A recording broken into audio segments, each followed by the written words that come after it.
তো বন্ধুরা, যারা জানেন না এখন তাদের জন্য বলে রাখি যে আগামী জানুয়ারি 13 জানুয়ারি মানে 13 তারিখ থেকে কিন্তু মহাকুম্ভ মানে প্রয়াগরাজে, ঠিক আছে, উত্তরপ্রদেশের প্রয়াগরাজে হবে কুম্ভ মেলা। হরিদ্বার, মানে প্রয়াগরাজ, নাসিক, উজ্জয়ন ইত্যাদি জায়গায় হয়ে থাকে। পূর্ণকুম্ভ 12 বছরে একবার হয়, ঠিক আছে। তো অর্ধকুম্ভ মানে হাফ 6 বছরে একবার হয়। কিন্তু পূর্ণকুম্ভ 12বার হওয়ার পরে মহাকুম্ভ হয়, মানে 144 বছর পর পর যে কুম্ভ মেলা সেটা কিন্তু এই বছর হবে, ঠিক আছে। তো যারা যাবে তারা অবশ্যই ভাগ্যবান, ঠিক আছে। যাই হোক, ব্যাপারটা বলার ছিল, কুম্ভ মেলার ব্যাপারটা অনেকে হয়তো জানে না। মোটামুটি 1-2 সপ্তাহ তো হবেই, এবং গঙ্গাসাগর মেলাও হবে আমাদের পৌষ সংক্রান্তি।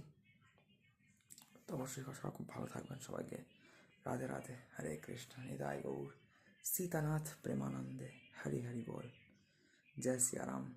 সবাই খুব ভালোভাবে কাটাবেন, সমস্ত যে যেখানেই যাবেন, গঙ্গাসাগর মেলা বা প্রয়াগরাজের কুম্ভ মেলা, যাই হোক, সবাই খুব ভালো থাকবেন।